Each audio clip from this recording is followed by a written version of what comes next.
Question. The Master has said that nature runs this world without even a 0.1 millimeter margin of error. However, after my mother passed away last week, countless thoughts have been passing through my mind. I had always been deeply preoccupied with the concept of death, so I believed I understood it well. But when my mother actually left like that, I kept asking myself, what did my mother mean to me? Why did she come into this world? She raised me without ever scolding me. Whenever that happened, I would always think, Mother, shouldn't you be more firm with me when I do something wrong? On one hand, I appreciated her gentle nature, but on the other hand, I wondered whether a firmer hand might have been necessary in guiding me. I believe I understand to some extent how this world operates, but now I want to open the door and step out of this endless matrix. In this stagnant state, I ask for the Master's guidance on how we students should move forward. Answer. The reason this person is expressing such sorrow is because they do not yet know what they must do at this moment. Let me state this clearly. It is time to let your mother go. Parents are responsible for their children only until the age of 21. After 21, we must become independent from our parents and step into society. If you remain attached to your parents and continue to cling to them, your life will inevitably become difficult.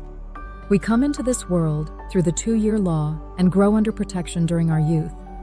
But once we become adults, we are meant to live as members of society, fulfilling our roles and growing through our work. Your mother's passing brings sorrow, but it is not something only to mourn. If she left without suffering, then she achieved the highest form of attainment. Human beings do not disappear when the physical body is shed. We are elements of great nature, and we do not perish. Here, in the 3rd dimension, we use a body to do our work. When the body is laid down, we continue our roles in the 4th dimension.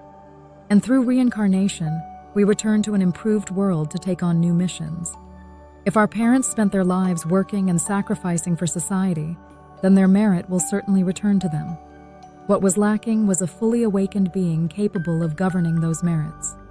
But now the era of Hongik Ingun is arriving, an era in which all the accumulated merits and sacrifices of countless souls will finally be acknowledged and embraced. We grew on the foundation of their dedication, and that growth will ultimately return to them. Therefore, do not view death merely as Han, a burden of sorrow. The Han that parents leave behind must be resolved by their children, and fulfilling what our parents could not complete is the truest form of filial piety. Honoring parents is not about crying, holding rituals, or placing bowls of food before them. True devotion is this vow: I will finish the work my parents could not. The soul is simple and transparent. When we grieve, they grieve with us. But when we design our path correctly and advance with strength, the souls rejoice. Hongik Ingun must uplift souls, descendants, and the people. That is our mission. Death is not the end. When one's work in the 3rd dimension is complete, they continue noble tasks in the 4th dimension. Those who must reincarnate will return. Those for whom this is the final lifetime remain until every responsibility is fulfilled and depart in brilliance. To remain in the world longer than necessary is itself a hardship. To leave after completing one's mission, that is a blessing. Thus, if your parents have departed, do not remain bound by sorrow. Instead, complete the remaining work and release the Han on their behalf.